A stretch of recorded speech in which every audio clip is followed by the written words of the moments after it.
শুধু প্রশাসনের দায়িত্বে থাকলে দুর্নীতি করে তা না, কিন্তু আপনি স্কুলের হেডমাস্টার, আপনাকে 2 লাখ টাকা স্কুলে দেওয়া হয়েছে, তার মধ্যে থেকে আপনি দুর্নীতি করে 50,000 টাকা চুরি করতেছেন।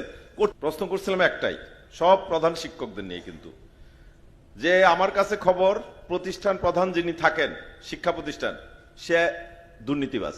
আমার হিসাবে ছিল 5% হয়তো ভালো ভালো মানুষ আছে, কিন্তু সেদিন আমি যখন প্রশ্ন করলাম, প্রকাশ্যে একটা চ্যালেঞ্জ ছুড়ে দিলাম, যে এই জায়গায় যতজন 80 না 90 জন প্রধান শিক্ষক ছিল, যে এর মধ্যে একজন আসো কিনা যে বুকে সাহস করে এই জায়গায় দাঁড়াও যে তুমি দুর্নীতি মুক্ত। 90 জন 89 জন ছিল, একজন উঠে দাঁড়ায় সাহস পায় না আমার সামনে, যে বলতে পারে নাই যে আমি দুর্নীতি মুক্ত। এটা শিক্ষক, প্রধান শিক্ষক সবাই। সেই কারণে আমার একটা অভিজ্ঞতা, যে প্রাথমিক বিদ্যালয়ের যিনি প্রধান শিক্ষক তিনি দুর্নীতিবাজ, সহকারী শিক্ষক সে সৎ, কারণ তার হাতে পাওয়ার নাই।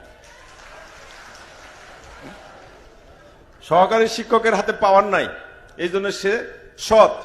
প্রধান শিক্ষকের আছে ক্ষমতা, সে দুর্নীতিবাজ। শিক্ষা প্রতিষ্ঠান প্রধান মানে দুর্নীতিবাজ। এইটার মধ্যে আপনারা যারা শিক্ষা প্রতিষ্ঠান প্রধান আছেন, আপনাদের বিরুদ্ধে এতগুলো বক্তৃতা দিছে, এটা কিন্তু প্রুভ হয়ে গেছে, কারণ কেউ উঠে সাহস করে দাঁড়ান নাই। আর আমি তো বলি যে আমি সাহস করে তো বলতেছি, আমি তো রাজনীতি করি, সবচেয়ে খারাপ কিছুর সঙ্গে জড়িত হইল রাজনীতিবিদরা।